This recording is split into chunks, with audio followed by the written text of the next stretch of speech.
Surprise was the first advantage the enemy had. Who could have believed such a thing could happen to our city so suddenly? I remember sending out the order to try and bring as many as possible to the High Hall as soon as could be done. Some of the others thought it better to evacuate, but I felt we did not have enough information at the time to know if that was the better option.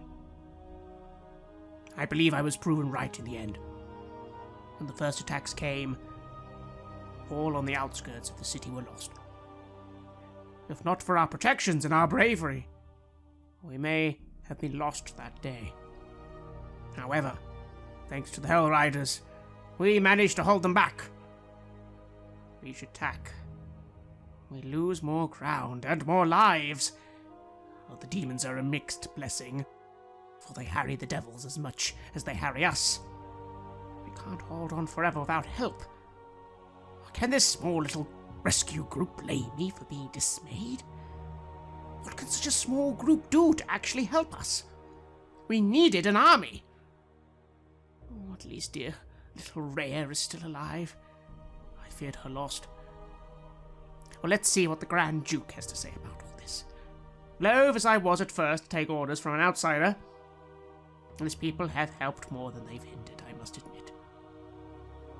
I must attend the front lines. I shall leave this group to him, and pray to Torm I am mistaken about how useful they will be. This is Red Moon, role-playing. You are all gathered around a table in a small tent deep within the catacombs of the High Hall of Aturiel. You are surrounded by men and women of the Flaming Fist and the Hell Riders, and before you is Grand Duke Alder Ravengard, who you have finally found. He seems pleased to see you, in a way. He says, "Be seated, all of you. Come, quickly. We haven't got time to tarry." I do as he says. Larissa, Royce. Larissa looks a bit confused at the talk of a vision, kind of looks between him and Lulu for a moment and sits down beside Lothar, still looking slightly confused. Seeing Larissa do a double take, Royce goes, "Where do you think, or who do you think gave this guy the vision?" I mean, could be anybody. I doubt Zariel, because he's not really connected to Aturiel, but we're in hell, so I take everything from anybody that isn't us with a pinch of salt. Or complete distrust, if I'm honest. Yeah, not all visions are good visions, so let's see what happens here. He sort of, you notice then, is looking at both of you, and sort of hears a little what you say, and remarks, "Well, obviously I'm going to tell you where I got the vision from. Hold your horses. Sit down. Listen." We don't distrust that you think you know where you got the vision from. We distrust whether or not something disguised itself. You have to understand we're wary about getting here. We never intended to end up here in the first place until we ended up being of service to the Flaming Fist, so forgive us if we're a little untrustworthy. Well, I forgive that, but only for a moment. I'll be honest with you, I don't have time to debate whether you trust me or not. I am the Grand Duke of Baldur's Gate and the High Commander of the Flaming Fist. You are going to assist us now you are here, or else you are not needed. Is that understood? Look, buddy, as soon as we get back to Baldur's Gate, you can talk like that. Right now, you ain't got any power, alright? Just tell us what you need and what you saw. You notice him give you a look. He clicks his fingers, and quite a lot of the people in the room kind of move to attention. He looks to Lothar. "Do you want to tell your friend here, questioning who has power here? I will not have a disobedient individual in my presence." I just nod to Royce a little bit. Don't worry, please. Let's just put that aside here now. Tensions are running high. We're in a very, very tense situation here. Please proceed. Royce, you do notice that snapping to attention was quick. Yeah, as soon as I see that his hands in the air, going, "Oh, okay, I might have been wrong. Well, let's hear about your great vision." Larissa kind of laughs a little bit and just says, "I don't think he meant that you don't have control over the people here, Grand Duke. I think what he meant was I think in this circumstance, who holds the most power isn't necessarily the most important thing. Because at the end of the day, we're stuck on a possibly floating or hanging city in the middle of hell, and nor you nor I can do anything about that right this second. He gives you a bit of a look, but kind of the vein in his head pulsates a little. He just nods and goes, "Well, very well then. Sit down and let me tell you my part, and then you can offer your opinions." Again, Lothar, you know from reputation, this is the Grand Commander of the Flaming Fist. To be the Grand Commander and actually have the respect he has in an organisation like the Flaming Fist, you have to be the sort of person who doesn't really do diplomacy much beyond do as I say or else. Oh yes, I remember my time in the Flaming Fist. To get to a position like that, you have to be the meanest of the mean and the cruelest of the cruel and, well, efficient in everything that you do, and being questioned whether you are the one in charge is, well, that's not a good way to rise within the ranks of the Flaming Fist. He would not be tolerant of something like that. Although you do hear a little whisper in your ear again saying, "To be honest, your friend's right. He has no real power here. This is not the realm of mortals." No, but isn't it best that he believes that he still has that power? Perhaps then he can be of greater use to us. Wouldn't you agree? Maybe. Or maybe it'd be better for you to make him cow and obey you. Take his men. For greater justice, of course. Of course. Just saying. Just a suggestion, Lothar. I only ever suggest. And I appreciate you for that. He paces for a few seconds and then kind of gestures towards that helmet behind him. "Behold, this is the holy helm of Torm. It is a holy relic, used normally only by his highest priests to commune with Torm. We went to retrieve it from the Cemetery of Light, which is its holy resting place. We lost many men, unfortunately, as well as devils and demons. There was some fool priest turned necromancer and tried to stop us, and we defeated him, at the cost of many lives. I was able to procure the helmet and commune with Torm. Where we are made that difficult." The priest chimes in, "Indeed, even though our gods are not totally not with us anymore, they still can see us, they still know we are here." "Indeed. And as you said, Tiefling, yes, there are many beings here. In this particular case, a demon lord himself tried to corrupt the helm. And again, he, for a moment, looks a bit weaker, and a sheen of sweat of forehead appears on his head. I was victim of a great battle in my mind. Both Torm and, I believe, Bahamut tried to wrest control of me. Torm trying to aid us, Bahamut trying to doom us. It was only by the great acts of the clergy here we were able to release me from the helmet. I was not able to truly get much guidance, but I was given a vision. In the vision from Torm, when asked what could aid us in this situation, I saw a woman. The woman had the heraldry of these Hell Riders. She was wounded and bloody. She was traversing a hellscape. She had on her person something. I saw you! He points to Lulu, or something like you, a winged elephantine beast, and you were together. And then a sword. From the sword, it seemed then something happened. There was a great, gigantic beast. And then the sword was placed in the ground and something erupted around it. And it glowed with a holy light.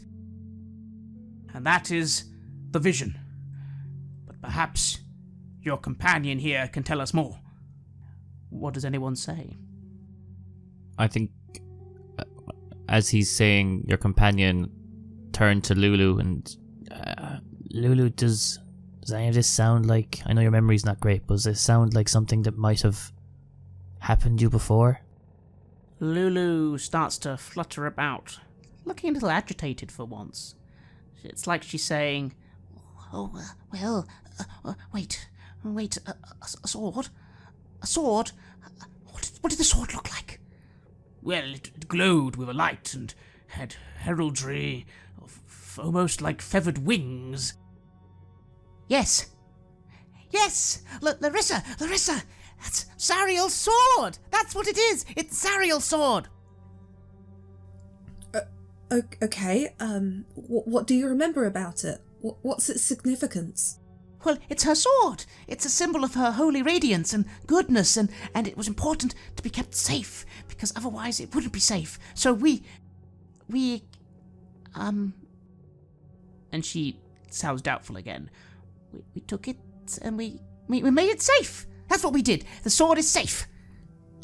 Lulu, who's we? Oh, I don't remember. When you say the sword is safe, you said it was the symbol of her holiness. Could being parted from that sword have played a part in her fall? Well, maybe. It would certainly, when she gets it back, help a lot. Where is it, Lulu? Can you remember? It's at this point that Alder goes forward. "Yes, indeed, creature. Where is it?" "Well, it's, oh, I don't really remember." How can we help you remember, Lulu? I mean, is there anything here, anything that might help jog your memory? Any place we might take you to? Do you have any fragments of memories of where it could be? Well, Alder Ravengard sort of slams his fist against the table and goes, "Yes, and anything you can remember, creature. What about, wait, there was also two Kenku. There were two Kenku, bird beings. That was in the vision. You were with them, and they had a great machine." "What? Two Kenku with a machine? Wait. Okay. At this point, Lulu sort of flies to the table and sits on it. And suddenly you notice there's a little pouch around her neck. You hadn't seen this before. It's almost like it wasn't there, and then suddenly it is. With her trunk, she sort of reaches into the trunk and draws out a very strange-looking piece of parchment. But you don't actually think it's parchment. It's something thicker than parchment. But it has on it a whole bunch of lines and strange symbols. It looks like a map. "So wait, this is a map of Avernus. It's not a very good one, though. You can't really map Avernus. But this one, the person tried. So let's have a look." She starts looking at this map. Again, you all look forward. It is a map. It has what looks like a river, kind of diverting across it, and lots of symbols, but nothing is noted down, and the symbols themselves, maybe something's a mountain, maybe something's a tower, but they all kind of seem haphazardly placed. "Wait, is there anywhere we can get a view?" "Well, above, I guess, in one of the towers." "Okay, quick, everyone follow me!" Lulu flies straight out the tent. Larissa likes the idea of seeing some outside and possibly some climbing, so she's the next one up and out. Yes, and Lothar begins moving as well, trying to not be too disrespectful in leaving the Grand Duke behind, unless he's following. He does follow, slowly, and Rhea as well, and you're all suddenly following Lulu as she just sort of flies forward. She doesn't fly too quickly, she does give you a chance to catch up, but she seems quite keen to be above. She quickly goes back through the tunnels, through the stairs, back into the cathedral, and then she flies to one of the remaining stairs that seem to go up to one of the central towers of the cathedral. Up and up she goes before finally you find yourself high above the cathedral. From here, the view is an interesting one. You can indeed see the whole city burning aflame. You can see the great companion even closer, radiating that dread and that energy. She kind of goes to one of the sides of the tower and pulls out, again out of that little pouch, a sort of sort of strange viewing glass. You might not be very familiar with this invention, Royce, but you, Lofar, and maybe even you, Larissa, have seen these before. They're quite interesting devices, able to let you see across distances without magic. Ooh, a spyglass. Oh, yes! Have you seen one before, Lofar? Yes, I've seen one in the House of... I have seen one in the House of Wonders, I believe, on display. Maybe it was some kind of gnomish craft. It is quite impressive. I believe you have one. I do. This one's mine. They can be quite valuable as well. And Lulu holds up in her trunk the spyglass and begins looking around. You see, I remember there was something. There was a hand. There was a big hand. I remember that. Big hand. Can I see it? Ah! Yes, look over there. Look. And she sort of uses her trunk to extend the spyglass to whoever wants to go over and have a look. Larissa will take a look. And you see very, very far away, at least you think it's far away. Actually, surprisingly hard to tell, but you think you see beyond the city, beyond the floating area you're in, for you are definitely floating high above the ground. You can see that river stretching into the distance, sort of snaking around the landscape. A blasted, hellish landscape with not that many, at least where you're looking, landmarks. But you're pretty sure, in some sort of mountainous region, you see what looks like a hand. Except you quickly acknowledge it's not actually a hand, but rather some sort of construction or a natural formation that looks like a hand lying down. Lulu, what is this place? Why is it relevant? Well, I don't know. But I was near there. And there were some bird creatures. I remember that. Maybe that means that was on the way. Maybe? That makes sense. Can you remember why you took the sword in the first place? Why it wasn't safe? Well, no. Sorry. That's okay. It's okay. You're doing great. I am? I mean, yes, we didn't have a clue where to go 10 minutes ago, and now you've remembered this place off in the distance. Well, yes, it's what he said, the sword. I remember the sword, and then the bird creatures. I remember, because, again, I was here before. And I went to places. I remember, sort of. Well, you're doing good. Were the bird creatures your friends, or were you running from the bird creatures? I don't know if they were my friends, but I don't remember them being nasty either. I think they were just there. I guess we'll have to go and find out. If you think we should. That seems like... I think if we find the sword, that then would solve everything. I think so too, Lulu. I think so too. You, Lofar, hear a little whisper. You're really going to pin all your hopes on a sword that could be somewhere. If you ask me, it's a foolish idea. Well, it's the one that we have right now. You'd rather I'd pin all of our hopes on a shield rather than a sword? Maybe. I know things. For one thing, I can tell you, there are many beings, now we are in Avernus, powerful creatures, Lofar, far more powerful than a sword. You might want some allies if you wish to truly save Turiel and confront Zariel. Just a suggestion. I will take it under advisement. Thank you for the advice. I'm always here to help you, Lofar. I think you're a very strong individual. You believe in justice, and you should administer it. But beware. Sometimes true justice can be thwarted by moral quandaries or believing in the good in others, all that. Sometimes you need to do. You need to act. That's all I'm saying. I understand your viewpoint.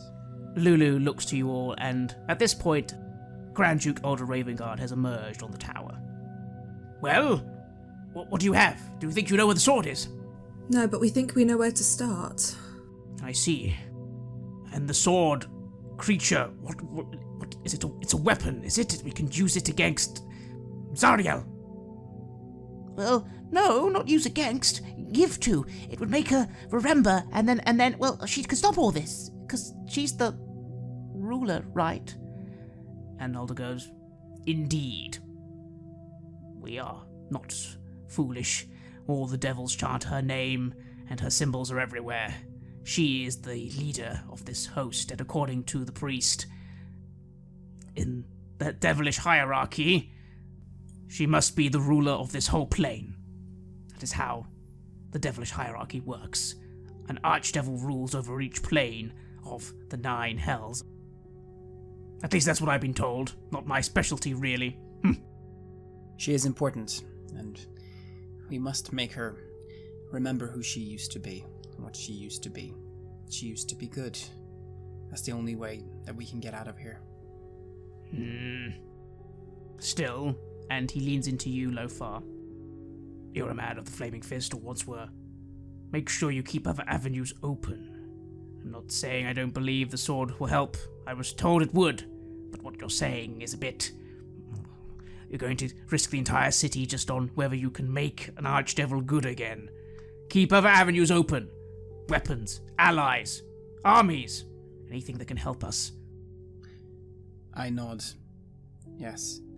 We must have other options available. I agree. Very well then. I suppose the question now is... And he then looks towards the battlements into this far-off location. We're going to need to get you out of here. What are you proposing? At this point, Feria, the priest, comes up, with Rhea, remarking quickly, We might be able to help. Actually, so here's the thing. You could try getting down. I don't suppose any of you happen to know magical flying spells. Lulu smiles and goes, I can fly. Ah, yes, that might not be quite enough. But, well, I might have something. Let me just go down below. She begins to run down the tower, and Lofar, as you just sort of start looking towards the city in general, you notice it first. There's movement. A great deal of movement. Multiple things are surging towards the High Hall. You think perhaps if you're going to make an exit, you're going to need to make it soon. You noticed it first, Lofar, but Royce, looking where Lofar is looking, you quickly go to check as well, and you, Larissa, 20, 30, maybe 40 shuffling, hunched things are beginning to ascend those steps you were at mere moments ago. You hear a sort of an alarm ring. Someone is ringing a bell somewhere. Calls of, to arms! To arms! Grand Duke Alder Ravengard looks at you four and goes, demons! Curses! We hadn't had an attack for a day at least. This is not something for you to worry about. You need to go and find this sword. You need to find other help as well. We can hold out for some time, but not for much longer. We don't simply have to worry about the attacks, you see. He points to one of the chains. Slowly but surely, those chains are dragging us downwards. We will soon be at ground level with that conflict you see below us. And even I'm not a fool to think we'll have a chance then. We should go then, and we should go quickly. Feria! Feria, where are you, priest? And you hear, running up those stairs again as quickly as she left before, just like Feria coming, I'm coming, quickly. She emerges, carrying a bunch of vials, and begins handing each of you one. Okay, these are all the potions of flight I think we have. They're going to give you an hour. And during this hour, you will have some speed, not too disorientating, and you will be able to fly. You should use it to try and get as close as you can to your destination. I don't know if it will get you all the way there, but it should clear you from the city, and, well, clear you from below. The battlefield is long down there, but not totally infinite. If you can clear it, you should be fine. But yes, I think you need to go as soon as you can. Then let's go now. Agreed. Yeah. She begins handing you the vials quickly. Already, Royce, you can hear from below, battle has begun. The men and women at the barricades are facing these creatures as they seem to just be You look over, just charging in. Demons, it seems, maybe don't have much battle plan other than charge forwards. Still, there is the sound of battle, and you wonder how many people are getting wounded, or even dying. Larissa will pop the cork to this potion and just start downing it as quickly as she can. Indeed, and after a few seconds, you suddenly begin to lift off the ground. Not very quick. It's strange because you almost feel as if you have full control. You very quickly, almost instinctively, feel you know that if you want to go in a direction, you simply go in that direction. This is very odd and strange. And you can see she's kind of moving the tail around, almost in like instinctual to try and balance herself, but then realizes she doesn't need it. Indeed. Lofar, what are you doing? You can hear battle. You can hear people, men and women, giving their lives to defend this holy place. How are you feeling? Well, on some level, I suppose there's something within me that feels a duty to protect this place, to protect the beauty of it, whatever remains. But there are things that must be done, and I fear that we are the only ones who can do it. We must honor their sacrifice, I suppose, and I also begin to down this potion. Feria begins to head down immediately, and Grand Duke Ulder Ravengard gives you all one more look and a nod. Be swift. Be quick. The fate of Vituriel and all of us may depend upon you all. And he quickly rushes down the stairs himself. I guess we need to make a move, guys. I guess bottoms up, and I drink my potion, the rest of my potion. Indeed, and you, Royce, and you, Lofar, begin to float. There's only one person left. Rhea's looking at the vial she was given, and then she puts it away. I don't think I can come with you any further. It's not that I don't want to, but I can't leave. My place is here. I need to go and help. You understand, don't you? If that's what you want, Rhea, I think you'd be invaluable to us if you came with us, but if this is really where you feel your place is, I'm not going to argue with you. She smiles at you, Larissa. It means a lot to me that you would want me to come with you.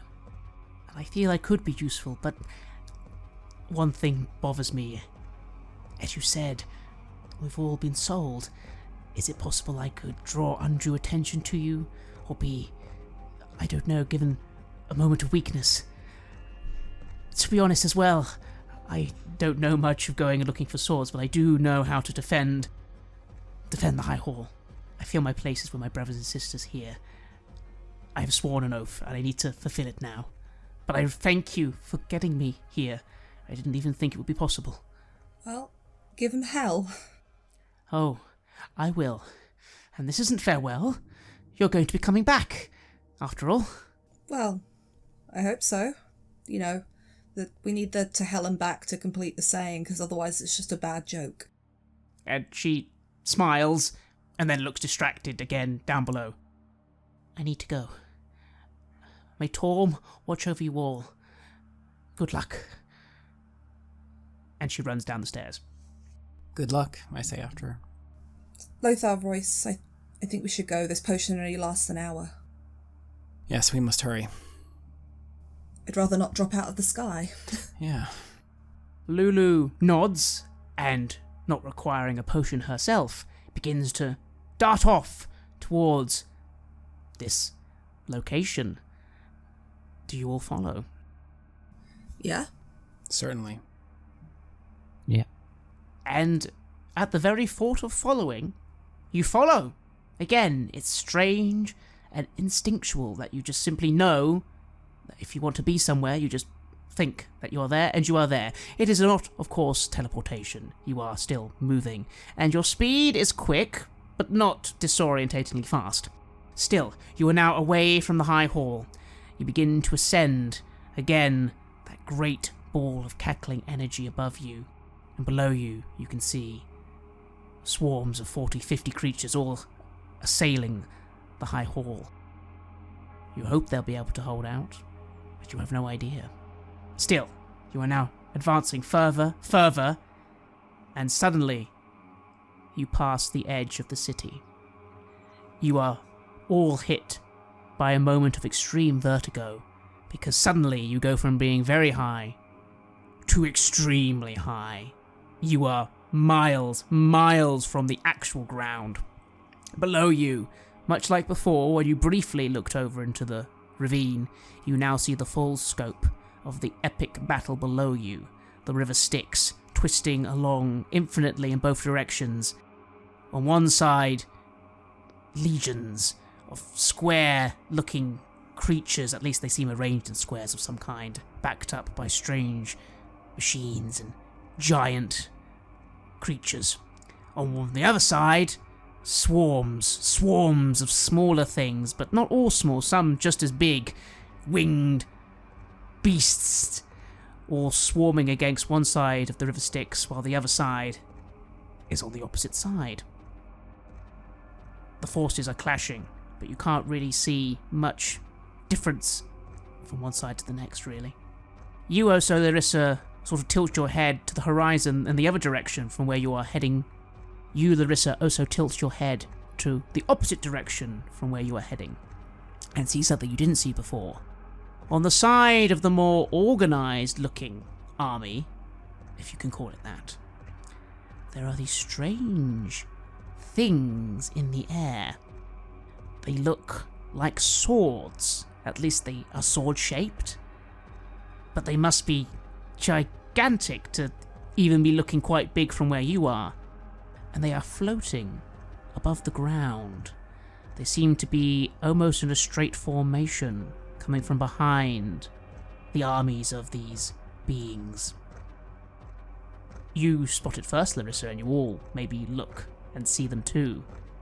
How is everyone feeling about being in the air, seeing these sights? Larissa is, she's oddly calm. Seeing it from up here, it almost puts her in a state of shock, the sheer size of this, to the point that it's hard to even... It's like when you see something happen, and you know it's real, but it doesn't quite register yet. And moving away from it makes her feel better, moving away from some of this area, but it's so unreal, she doesn't know how to process it. Lofar, what of yourself? A little part of you maybe marvels at those sword-shaped objects floating from the ground. What sort of machine or artifact could they be? Yes, the engineering at work here is something completely, out of this world, but then we are here. Yes, it is impressive, regardless. I would like to bring something back from here. I hope I can find something good. Something to perhaps earn me back a spot at the High House of Wonders. I'm not sure they're gonna want to take me back after all the trouble I must have caused for the church. They certainly are impressive looking. Although you make a quick calculation, these things must be building-sized. Definitely, to appear as big as they are, and yet the distance from them, they must be the size of very gigantic buildings. Oh yes, but within them they must have craftsmanship of the same kind. There must be other impressive objects here. Indeed. And what of you, Royce? Perhaps your first time hurtling through the air. So Royce, as they're flying through the city, was almost cracking a smile at just the absurdity of flying and fun, but as he crosses over the boundary of the city, just the devastation and shock of what he sees and how high up he is just, his pace slows and he's almost just taking it all in, unsure of where or how to even tackle the problem ahead, where to land safely. And again, as you begin to move further and further away, the city of Eturiel, truly almost looking like a floating island of some kind, hovering thousands of feet up above the river Styx, with those 8 or 9 chains you now see going all the way to the ground where those armies are. You're left in no doubt, all three of you. If the city is being dragged down, as apparently you were just told, once it's down, it will crash into that river and be completely consumed from all sides. We can't think about that now. We can't think about what's below there. Not yet. No, we cannot. Remind me, do I know of the properties of the river Styx? You have heard the stories, yes? The souls of the dead pass through the river Styx. All souls plunged in there forget everything, eternally. And in this particular part of the realms, you will then emerge as a lemure.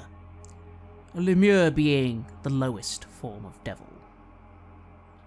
Pathetic, crawling creatures, sort of humanoid, but barely. We must stop this from happening. We must stop them from being hurtled down there from the city from falling all the way down there. We must hurry. We must find this sword. Well, let's just keep going then. See how far we can get before these potions wear off. Yes, let's. Royce, as they are speaking, and Lulu is leading the way, that you just suddenly notice, coming towards you quickly, figures. 6 figures with wings, winged beings, flapping quickly towards you in a small little unit. What do you do? Guys, we've got company. There's... I don't know what those things coming towards us. Can we all see them now? You can. It's almost like a flock of birds. But these are no birds, Larissa. They are far larger than birds. They are rapidly advancing on your position. You are flying, but they, of course, are flying towards you. And how close are they all together? They are flying almost in a formation of sorts, so quite close. Larissa will move ahead if she can, and as soon as they're within 15 feet of her, she'll let off burning hands and a big cone of flame. You fire out your spell of flaming hands, and you spend a spell slot. But you notice they fly straight into it. They laugh, cackling laughs on the wind. Your spell has done nothing, but they are now upon you. You do quickly make a note in your mind. Devils, fire, not a good mix. I, of course, seeing what these things are, I will utilize the power that is given to me by Gond, and I will try to turn the unholy, perhaps, see if I can get them to leave us alone. You extend forth your holy symbol of Gond, and immediately around you, normally you wouldn't see the whole aura because you'd be on the ground, but you almost feel more like it's a sphere of holy radiance suddenly extends around your crew. The creatures meet you, and 4 of them suddenly, it's almost like they hit a wall and they sort of shatter backwards, like, ah! And begin hurtling back to the ground, or at least retreating. 2 of them, though, have got into your midst. Please roll initiative, everyone. It's 22 for me. It is 26 for me. It is 7 for me. Royce, your instincts are honed to knowing that you are now in battle. 4 of these things immediately seem to have been discarded away quite quickly. Now they're in your presence. They aren't that big. They're smaller than you, for example, but they're maybe the same size as Lulu, and with these wings, they look quite sinister. They also seem to be carrying forked weaponry. One of them is directly in your face, but you are going to go first. What do? You do know very quickly, by the way, or make a guess from the reaction to the spell Larissa cast, that you're going to have to be careful here. Magic definitely is needed. Luckily, you just found a new item very recently that you're pretty sure will channel your fists into something far more lethal than they once were. So, as we're still flying towards our destination, this creature is coming to engage me. I'm going to just try and continue my momentum and strike him with my fist as I pass. Roll your attack. Ooh, that is 12 to hit. You move your fist forward, straight forwards, but you're a little caught off by the momentum of the flying, and it actually just sort of doesn't connect. But of course, you have a second attack. Correct. And for my second attack, I spend a key point, and with my left hand swinging, I connect for 22 to hit. That is definitely a hit. As you hone your instincts, the first hit, it misses. The second hit does not. Roll damage. And I will roll the damage, but also I'm going to spend another key point to try and do a stunning strike. DC 13 for con save. It fails that save.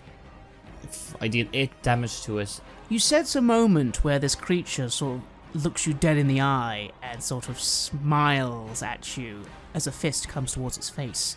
You have a feeling, of course, it wasn't expecting much, but then your fist glows with that strange energy you now get from your amulet, and it connects hard, making it literally fly back.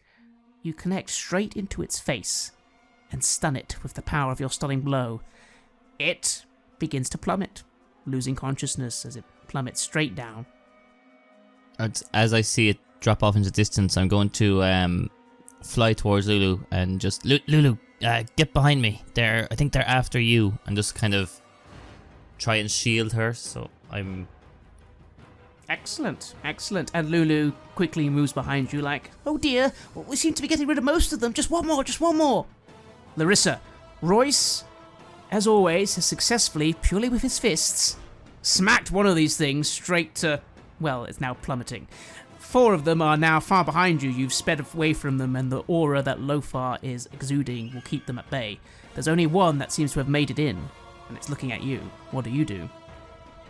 Is there anybody within 5 foot of that one? No. Again, because you're kind of all flying in the air, like, not quite 5 foot. Okay, Larissa's going to do what she can, which is just go in with 2 short sword attacks, because a lot of her spells are fire-based, so they're not going to do much here. But she's going to start swearing at them in Infernal. So let's see, the first one is 17 plus 6, so...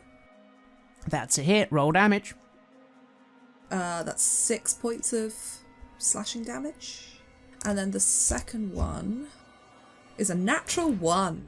You move forward with your short sword and you slash at this creature straight across its chest. It screeches in pain. And hearing your swearing in Infernal, responds, "Damn tiefling bastard!" And, sadly, while it's doing this, you kind of maybe get caught off guard because even though they look quite bestial, it's maybe strange to acknowledge, oh yes, devils. Most devils are actually sentient beings. And your second sword swing kind of just swipes in the air. That's when Larissa starts replying back with like, "Damn devil," just at the miss, almost in response to it calling her out. The creature retreats a little and moves up its tail. There are spines in the sail. This is, you're now pretty sure, a spined devil. And from that tail it fires darts, spine-like protrusions, straight at you, Larissa. The first one you kind of manage to avoid, but then one of them just goes straight into your arm. It causes you quite a bit of discomfort. It's not terrible though, more like just being pricked by like a spindle or something.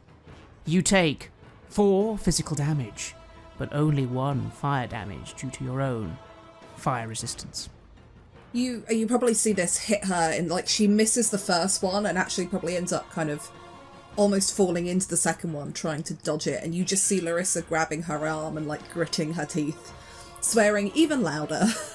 Lofar, only one of these spine devils has somehow managed to evade your holy aura, and it is firing darts at Larissa, but you are now coming straight towards it. And I move to smack it with my warhammer to crush its skull and send it tumbling down like the one that Royce took care of. So I move to attack with my warhammer. 22. That's a hit, roll damage. And I shall expend spell slots, and that gives me 19 damage. Just as you're about to swing your warhammer, you make your sacred incantations. After all, these are devils. Fire immunity, or at least resistance in most species, and mundane weaponry, unless it's silvered, does no harm. But, of course, radiant damage does just the trick. And your warhammer explodes in light and smashes this creature's skull in. The reaction is instantaneous. It lets out one final, to you at least, your ears, just a sort of murmur of nothing, but to you, Larissa, and also Royce, just a exultation of no! And in seconds, the body begins to fall, and a few more seconds, disintegrate. And you know, Lofar, that you are in Avernus. That being is now dead forever. There's something oddly satisfying about that. Indeed. And just like that, the devils have been dealt with. You're all hurtling forwards. The remaining 4 behind you, sort of keeping their distance. The aura coming from Lofar, they are unable to pass. And you begin hurtling away from this encounter. That was close. Yeah. And I fear it's only the beginning. It'll just get worse from here. Yeah, we need to get out of here. We need to get down. I mean, on the floor, potentially won't have every bird, every eye on the ground looking at us. Yeah, there's no place to hide up here. That much is for sure. And so you begin moving onwards, and after some time, you do start to feel yourself naturally descending. It's not quick, it's not sudden, but it seems to be an indicator that an hour is starting to run out, and you are naturally moving down. Do you wish to descend quicker to make sure you're on the ground before the potions run out? Yeah, definitely. We don't want to. I definitely don't want to fall, especially not if the fall would in any way get me to fall into the river. So yes, I move down to ensure that that I'm down when the effects of the potion wear off. Well, as you begin to descend, it's a strange, almost disorientating experience, because you were thinking of the river, but the river is miles behind you. Miles away. In fact, you all sort of, as you descend and find what looks like a patch of ground somewhere, sort of look around you, notice the hand, suddenly seeming much larger than before, much closer, but then you look behind you, and you can just about see a speck in the distance that must be Turiel, but you can't see anything else.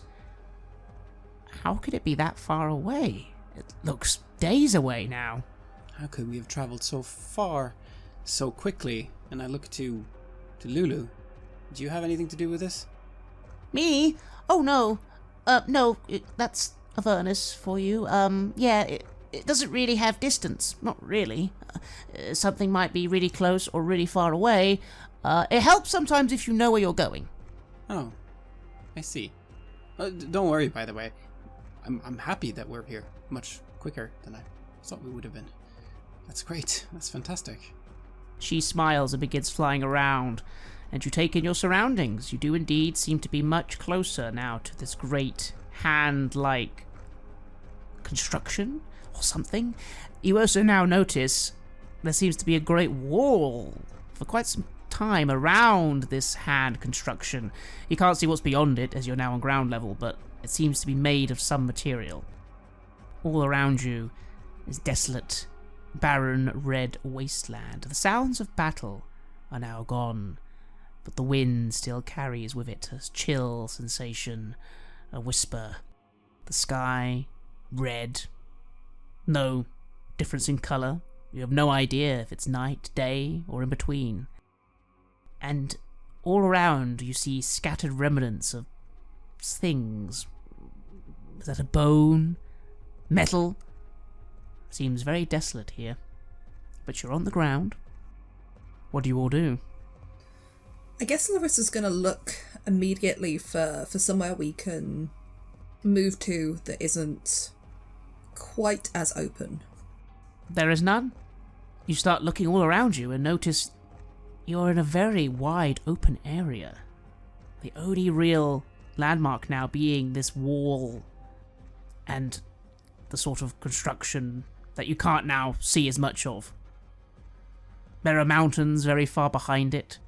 There are mountains very far away in all directions, but where you are, nothing. Just the wind and that smell of burning. We should move. We should get to that wall. If we stand out here, we're just as open as we were up there. Royce is kind of looking around us to see if there's any sign of any movement or tracks on the ground, anything. I agree. We need to let's get to this wall and see what our next action is. Is there any instructions on it or anything, any signs of what we're looking for? Lulu seems determined to go forward. She says, well, let's go and see. I definitely agree with everyone. We should go this way, and I think there's even a way past the wall. Look, I think I can see it. She starts flying off, completely without a care for any ambush or anyone watching you. The shield, Lofar mutters, this is all a waste of time. But I suppose the only thing you have now is to follow that creature. Maybe it will lead you to something. I doubt it. It seems completely useless to me. Well, let's see. Let's see and judge later, shall we? How about we judge now and see later? Well, that is another way of viewing things. It's very interesting that we are on either side of things. You know, it opens my mind. I hope you can open yours as well. You hear a large sigh of annoyance, and then the shield is silent. So do you all follow Lulu? Yeah? Yeah, definitely. Excellent. You begin making your way forwards through this wasteland of nothing. Except it's not quite correct. Every now and again, these remnants of things, metal, and rocks, bones, maybe a discarded helmet at one point. You get closer and closer to this wall, and you notice something that looks a bit like a gatehouse of some kind. Very crudely put together, but there are big doors, and there do seem to be little lookout posts. Lulu is getting excited as you get close to this. There, I think I remember that. I think if we go there, maybe we can find people. What kind of people, Lulu? Friends. Maybe. Or not. Probably friends. Let's hope for friends then. And, again, distance seems to do something, and you are then at these gates. These gates seem to be the only way into this construction. Now you are closer, Lofar, you see what the walls are made of. Metal. Jagged, twisted metal. Almost as if it's been collected and all piled on top of each other. This is no artistic construction. This reminds you of a scrap heap or a junkyard. Although, you've never truly seen anything on this scale before in your life. The sheer amount of metal there. It is impressive. I wonder where they've gotten all that from. The war, I suppose. You are standing before this gatehouse. What do you do? Well, Lulu, you say you may have been here before. Perhaps someone will recognize you. She seems a bit hesitant and says, maybe. Will someone come with me? I'll come with you if you like. Okay, good. She moves forward to the gatehouse, with you all close, and makes out a little trumpet sound. Hello, friends! Nothing happens for a few minutes. And then you see something moving at the top of the gates, from one of the little slits, if you will. You can't quite see what it is, but you hear a voice say, "Who goes there?" Is Lulu answering anything, or is she looking to us for that? She looks to you. My name is Lothar. We are looking for a sword. Sword! Sword! Plenty of swords round here. You hear a sort of cackling sound. There are now a few more little things appearing. You still can't quite see what they are, but they're all starting to gather around the lookout posts, as it were. Well, this would be a rather special sword. Was it winged, or it had? It was a sword of holy light with sort of feathery wings as its hilt. The description sounded like a holy sword with wings at the hilt. We believe that it has passed through here. You may know where it is. We must find it. Nah, sounds rubbish. Awful. Holy sword. I'd throw it away. I'd burn it. I'd eat it. And who are you? We're new here. I am king of everything. No, I'm the king of everything. I'm the duke of everything. Oh, shut up, you stupid idiot. Oh, shut up, you shut up, you shut up. There's a bit of squabbling going on and sounds of things hitting each other. Do they sound like Kenku? They do not sound like Kenku. No, you're familiar with Kenku. They are bird-like creatures. These things do not sound bird-like. I look to Lulu. You don't recognize those voices, I guess. No. We're looking for two Kenku. Are they your friends? Kenku? Friends? Maybe. Possibly. You want to come in? Yeah. Well then, what's the password? Larissa? Can Larissa pick out if there's anything about the quality of this creature's voice that might hint at what it is? Scratchy, shrill, definitely not a devil's voice. You think gnome, but that's a bit of a guess, really. Gnomes, halflings. Small, they must be small creatures, maybe. Again, small voices, small creatures. The fact that you still can't quite see them. She'll just look at everybody and be like, is the password you're the king of everything? No. Wrong. Good guess. Wrong. Hey. You see another slit sort of opens up and some eyes are looking out at you. Hey. I'll let you in. Get the tiefling and the stupid looking one over. Lothar, I think he's talking to you. All right. And I shall move up with Larissa if she follows. Larissa will go over. She looks like she's got a slightly exasperated look, but she's also, not beyond thinking that perhaps this thing might throw something at them. As you approach, you see these eyes looking at you through this slit in this metal construction door. Right, I'll let you in. Right, the stupid one. Get that hammer and hit the tiefling and crush her tail. They'll let you in. Larissa looks at Lothar and goes, I will kill you if you try. Oh, wonderful. Yes, kill me. Come in and try and kill me. And me. They all start jumping up and down. You suddenly see a lot of movement coming like, yeah, come in and kill us all. There must be something that you want, something that we can help get for you, or some other way. We're not really going to be doing violence on each other. That would be very counterproductive. Come now. I wouldn't. Very productive. Boring.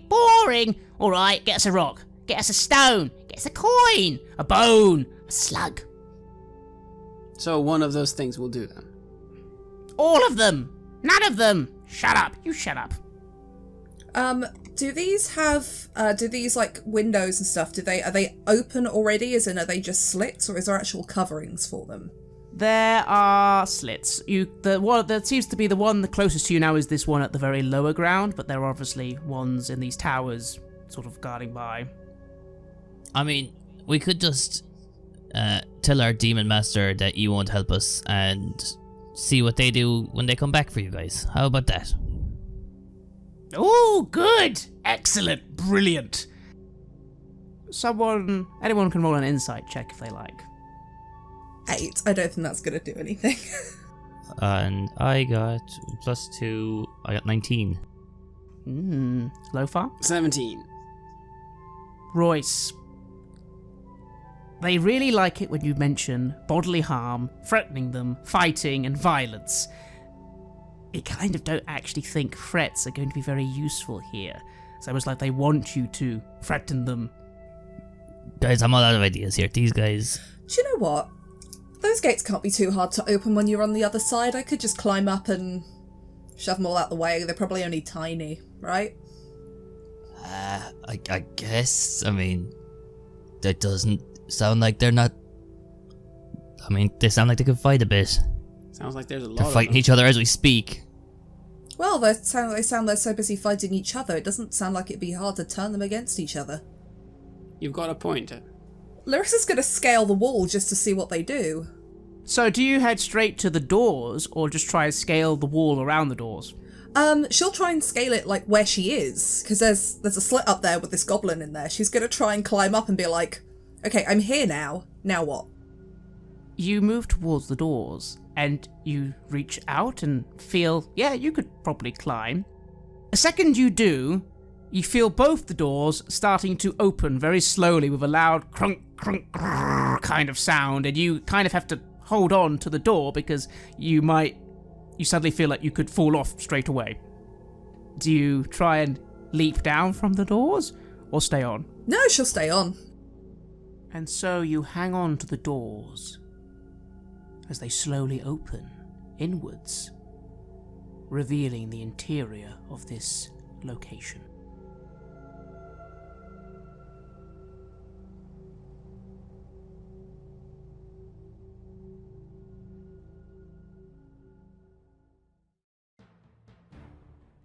You have listened to an episode of Red Moon Role-Playing, where we played the campaign Baldur's Gate Descent into Avernus for Dungeons & Dragons 5th edition.